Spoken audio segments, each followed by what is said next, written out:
Okay, welcome to chapter 10 of the book of Revelations. Now, this one, if you remember, we just went through the six trumpets. Okay, so we're going to see that interlude again between the sixth and seventh seal. So the sixth trumpet has sounded. Now there's going to be an interlude before the seventh sounds.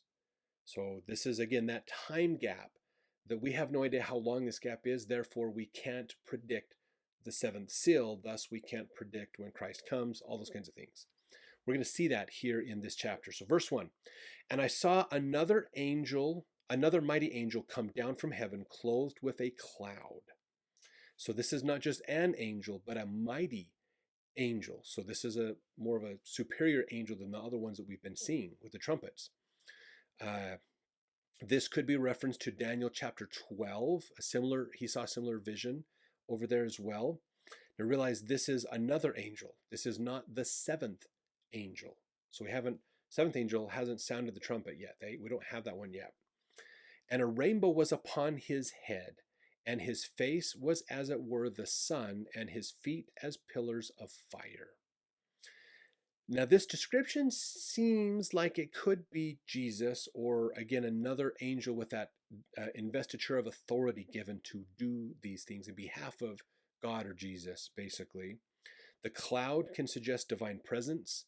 A rainbow upon his head, like a halo that's there, lots of colors, lots of light coming off, shining, glimmering. There's a good chance this is Jesus, but we're never told necessarily who it is. I don't believe so. It's most likely Jesus, but we don't know. Verse 2, and he had in his hand a little book open.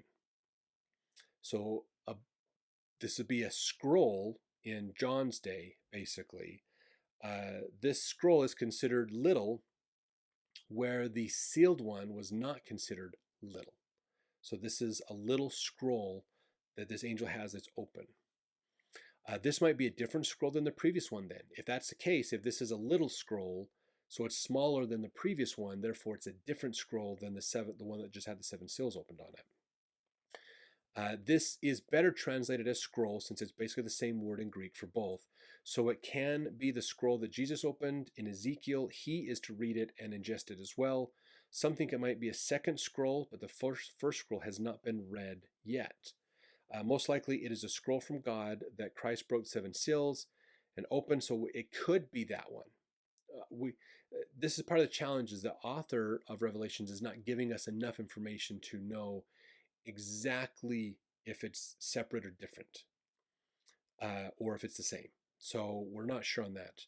But this mighty angel has a little scroll that's open, and he set his right foot upon the sea and his left foot on the earth. So this shows dominion. Ezekiel chapter 2 gets into a similar revelation as well. Verse 3, and he cried with a loud voice, as when a lion roareth. And when he had cried, 7 thunders uttered their voices. So after he had spoken, after this mighty angel had cried out. So he comes down out of heaven with this book. He's standing 1 foot on the ocean, 1 foot on land, showing dominion over all the earth, everything on land and in the ocean. And he says something really loud, and it just like a big bellowing roar comes out of his mouth type idea. And when this happened, 7 thunders uttered their voices. So this is like a side effect, a secondary sound. Bruce R McConkie, in his book Doctrinal New Testament Commentary, said the 7 thunders which here utter their voices are the 7 angels, reciting in some detail that which is to be in each of the 1,000-year period of the earth's temporal continuance. So that's what he thinks this is. We're not told what they are, because here in verse 4, and when the 7 thunders had uttered their voices, I was about to write.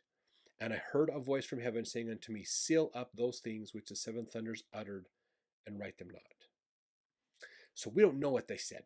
We don't know what was spoken, what comment that they made. Verse 5, and the angel which I saw stand upon the sea and upon the earth lifted up his hand to heaven. So, and some translations say it was his right hand. So if you raise your right hand up, you are signaling like you are swearing an oath. And verse 6, and swear by him that liveth forever and ever, who created heaven and the things that therein are, and the earth and the things that are in therein are, and the sea and the things which are therein, that there should be time no longer. So here's the thing to think about. Okay, so he's swearing on God and on everything on the earth and everything under the earth. So like he's swearing on everything, basically all the concept and ideas they have of everything together in one. The time should be no longer. So that there should be no more delay is another way to translate this. Now, what is the delay? The martyrs had asked earlier, how long will God have patience with the destruction of his people before he does something about it? This angel is replying that after the interlude time, when the seventh trumpet sounds, will be that time. So he's saying, we need to not delay this much. But verse 7, but in the days of the voice of the seventh angel, when he shall begin to sound, so he's not sounding yet, this is future tense, the mystery of God should be finished, as he hath declared to his servants the prophets. So in a way, this angel is like, time needs to stop. We need to, how long are we going to wait until we fulfill this? And it's like, okay, well, after the seventh seal, it will be fulfilled. But for now, we're delaying it. Is probably the best, easiest way to think about that. So these things will happen as the seventh angel is warming up. Now, the good news is the gospel has been called the good news in other places. We see this idea of the mystery of God. Good news is another name for that. And the gospel is known as the good news. We've seen that in other places. So verse 8, and the voice which I heard from heaven spake unto me again and said, go and take the little book which is opened in the hand of the angel which standeth upon the sea and upon the earth. And I went unto the angel and said unto him, give me the little book. And he said unto me, take it and eat it up, and it shall make thy belly bitter, but it shall be in thy mouth sweet as honey. Now, in the Doctrine and Covenants, one of the Revelation section 77 from Joseph Smith, they ask a question about this to God. And this is what the answer was they got. They said, what are we to understand by the little book which was eaten by John as mentioned in the 10th chapter of Revelation? The answer that Joseph got in this revelation is, we are to understand that it was a mission and an ordinance for him to gather the tribes of Israel. Behold, this is Elias, who as it is written must come and restore all things. So that's what they see is this is when John accepts this book and when he eats it, he is internalizing, this is an assignment I have. This is what I'm supposed to be doing to help gather the Israel together.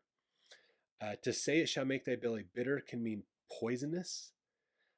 So it affected him in his thinking. There's some challenges there in that. But in his mouth, so it seems good going in, but later it's like, ooh. So it's like, okay, I'm going to accept this. This will be a great thing to accept, but man, this is going to be a lot of hard work to do. Holy cow, this is going to be a tough challenge. So verse 10, and I took the little book, meaning John, out of the angel's hand and ate it up. And it was in my mouth sweet as honey. As soon as I had eaten it, my belly was bitter. So again, we could see this from a metaphorical standpoint as John accepting a prophetic call. This is him going, yes, I'm willing to do this assignment. So it's again probably those things of I'm kind of excited to get this calling, this excitement, but then afterwards I'm like, oh, what did I just do? Oh my gosh, this is gonna be a lot of work. That's that bitterness part. So in Revelations 1, we are told revelation comes from God to Jesus, to angels, to the prophet. This concludes that progression with the scroll as well. So if you think this came down the same, John's grabbing the scroll from an angel who got it from heaven, where God is, and brought it down. So we see that same pattern still happening in this spot right here, basically. So verse 11, and he said unto me, thou must prophesy again before many peoples and nations and tongues and kings. So maybe what this scroll represents is some of what we have in Revelations, or some of the testimony of John, maybe from his epistle, or not epistle, the Gospel of John. Maybe that's part of it. Maybe John did do some testifying to other people as well. Remember, John's most likely already banished to the Isle of Patmos by the time Revelations comes around.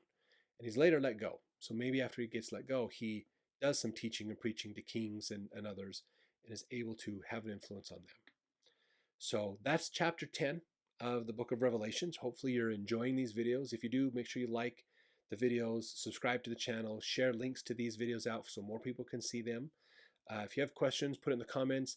I do put the quotes in the show notes. So if you look in the description of the video and scroll down through that, you'll see those notes. Or if there's too many notes to fit inside there, then I have a link to our blog. You can go read them more there and subscribe also. So we'll see you in the next chapters. We continue the book of Revelation.